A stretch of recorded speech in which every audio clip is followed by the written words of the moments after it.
ہیں جی رجب کے مہینے کے بارے میں اور اس کی 27ویں تاریخ کے روزے اور معراج کے بارے میں مختصر وضاحت۔ ہاں، سوال ایسا ہے کہ جو تفصیل طلب ہے، تو اب اس کی مختصر وضاحت میں کیسے کروں؟ کوشش کرتا ہوں بہت مختصر کرنے کی۔ بات یہ ہے کہ رجب کا مہینہ اس اعتبار سے تو بہت اہم ہے کہ اس میں آپ صلی اللہ علیہ وسلم نے رجب کا چاند دیکھنے کے بعد یہ دعا فرمائی، اللہم بارک لنا فی رجب و شعبان و بلغنا رمضان۔ اے اللہ ہمیں اس رجب کے مہینے میں اور شعبان کے مہینے میں برکت عطا فرما اور ہمیں رمضان تک پہنچا، یعنی اتنی مہلت عطا فرما کہ ہم رمضان تک پہنچ سکیں اور رمضان کے روزے اور اس کی عبادات ہم کر سکیں۔ تو یہ روایت کسی درجے میں قابل قبول ہے، پوری طرح صحیح یہ بھی نہیں ہے، لیکن بہرحال فضائل میں اس کو بیان کیا جا سکتا ہے۔ اس کے علاوہ جتنی چیزیں رجب کے بارے میں بیان کی جاتی ہیں وہ کسی مستند روایت سے ثابت نہیں ہے۔ عام طور پر مشہور یہ ہو گیا ہے کہ جی یہ جو 27 رجب ہے یہ معراج کی رات ہے، اور اس رات میں آپ صلی اللہ علیہ وسلم کو اللہ تعالیٰ نے یہ عظیم فضیلت عطا فرمائی تھی اور یہ سعادت بخشی تھی کہ آپ کو آسمانوں پر بلایا تھا اور آپ اللہ تعالیٰ سے ہم کلام ہوئے تھے اور وہیں نمازوں کا تحفہ ملا تھا۔ تو یہ بات کسی صحیح روایت سے ثابت نہیں ہے، بلکہ اس میں بہت زیادہ اختلاف ہے۔ یہ اختلاف اس اعتبار سے بھی ہے کہ آپ کی یہ جو معراج کا سفر ہے یہ آپ کو نبوت ملنے سے پہلے کا ہے یا نبوت ملنے کے بعد کا ہے، اور پھر نبوت ملنے کے بعد کا ہے تو اس میں 7 اقوال ہیں کہ کس سال ہوا یہ، اور پھر یہ کہ ہجرت سے پہلے ہوا، اور ہجرت سے پہلے کتنا پہلے ہوا تو 6 مہینے سے لے کر 5 سال تک کے 8 اقوال ہیں، تو یہ بلکہ 9 اقوال ہیں، تو یہ کل 18 اقوال ہو گئے۔ پھر خود بعثت کے بارے میں یہ اختلاف ہے، 2 قول ہیں کہ بعثت آپ کی ربیع الاول کے مہینے میں ہوئی یا رمضان کے مہینے میں ہوئی۔ اسی طرح ہجرت کے بارے میں 2 قول ہیں کہ ہجرت نبوت ملنے کے 10 سال کے بعد ہوئی یا 13 سال کے بعد ہوئی۔ تو اس طرح یہ کل 36 اقوال بن جاتے ہیں، بلکہ 36 سے بھی زیادہ بن جاتے ہیں۔ اسی طرح مہینہ کون سا تھا تو اس بارے میں 8 اقوال ہیں، تاریخ کون سی تھی اس بارے میں 9 سے زیادہ اقوال ہیں، دن کون سا تھا اس بارے میں 3 قول ہیں، جمعہ، ہفتہ، پیر۔ تو کسی ایک قول کے لیے بھی کوئی ایک وجہ ترجیح ثابت نہیں ہے۔ اسی بنا پر حضرت علامہ ابن کثیر رحمہ اللہ تعالیٰ فرماتے ہیں کہ حافظ عبد الغنی مقدسی رحمہ اللہ تعالیٰ نے اپنی سیرت میں یہ فرمایا ہے کہ ان الاسراء کان لیلۃ 27 من رجب، کہ یہ جو شب معراج کا سفر تھا یہ 27ویں رجب کو تھا۔ وقد اورد حدیثا لا یصح سندہ، انہوں نے اس کے لیے حدیث ذکر کی ہے لیکن اس کی سند صحیح نہیں ہے۔ اسی طریقے سے علامہ قسطلانی، علامہ زرقانی رحمہ اللہ تعالی وہ یہ فرماتے ہیں وَأَمَّا لَيْلَةُ الْإِسْرَاءِ فَلَمْ يَأْتِ فِي أَرْجَحِيَّةِ الْعَمَلِ فِيهَا حَدِيثٌ صَحِيحٌ وَلَا ضَعِيفٌ،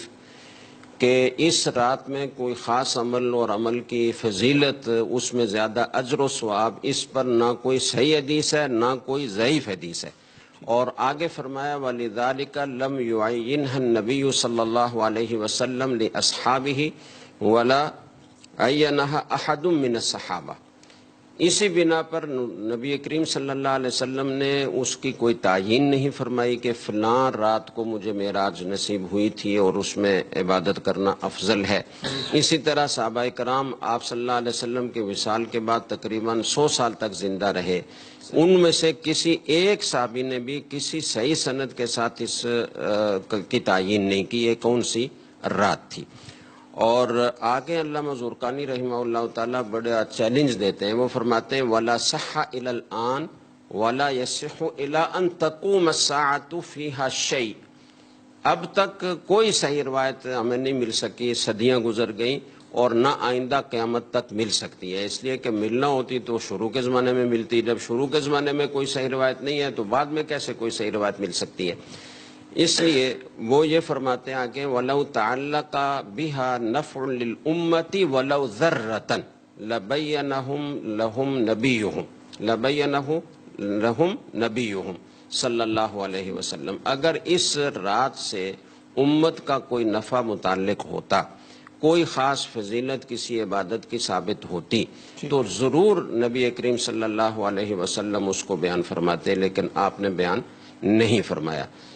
تو 22 رجب کے کنڈے ہوں یا 27 رجب کا روزہ ہو، اس کے لیے کسی صحیح سند سے کوئی روایت ثابت نہیں ہے، اس لیے اس میں خاص فضیلت سمجھ کر روزہ رکھنا یا اس کی رات کو خاص زیادہ اجر و ثواب دوسری مبارک راتوں کی طرح اس میں زیادہ اجر و ثواب سمجھ کر عبادت کرنا یہ بدعت ہوگا، چونکہ یہ دین پر زیادتی ہے۔ دین حفظ حدود کا نام ہے، جتنی بات ثابت ہے اسی پر عمل کرنا، اپنی خواہش پر چلنے کا نام دین نہیں ہے بلکہ اتباع کا نام ہے۔ آپ صلی اللہ علیہ وسلم نے جس رات کی عبادت کی فضیلت بیان کی اس میں فضیلت ہے، اور جس کی آپ نے کوئی فضیلت بیان نہیں کی تو اس کی کوئی فضیلت نہیں ہے۔ اس میں اپنی طرف سے فضیلت سمجھ کر کوئی کام کرنا، اور پھر لوگوں نے مخصوص عبادات بھی اس کے لیے ایجاد کر رکھی ہیں، اس کے لیے بعض روایات بھی بیان کی جاتی ہیں، لیکن سب ضعیف اور موضوع روایات ہیں، کوئی خاص عمل اور عبادت اس کے لیے ثابت نہیں ہے۔ اور ہمارے حضرت والا حضرت مفتی رشید احمد صاحب رحمہ اللہ تعالیٰ اس کی حکمت یہ بیان فرماتے تھے کہ جو اس رات میں اتنا زیادہ اختلاف ہے،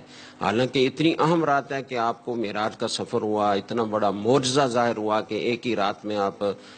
بیت اللہ سے بیت المقدس گئے، پھر 7ویں آسمان پر گئے، عرش تک گئے، اور پھر واپس آپ صبح ہونے سے پہلے واپس پہنچ گئے، تو یہ کتنا بڑا معجزہ ہے اور اللہ تعالیٰ کی قدرت ہے۔ اور آپ صلی اللہ علیہ وسلم کے وہ افعال اور وہ اقوال، بلکہ آپ کے نقوش، آپ کا چہرہ کیسا تھا، آپ کی آنکھیں کیسی تھیں، آپ کے ہونٹ کیسے تھے، آپ کی داڑھی کیسے تھی، جس سے کسی شرعی حکم کا کوئی تعلق نہیں ہے، وہ بھی صحابہ کرام رضی اللہ تعالیٰ عنہ محفوظ کرتے ہیں، ایک دوسرے سے بیان کرتے تھے، مذاکرہ کرتے تھے اور اس سے مزہ لیتے تھے، اپنی عشق اور محبت کا اظہار کرتے تھے۔ لیکن اس اہم رات کے بارے میں صحابہ کرام نے بھی نہیں پوچھا، آپ صلی اللہ علیہ وسلم نے بھی کچھ نہیں بیان کیا، متعین کر کے نہیں بتایا کہ یہ کون سی رات تھی۔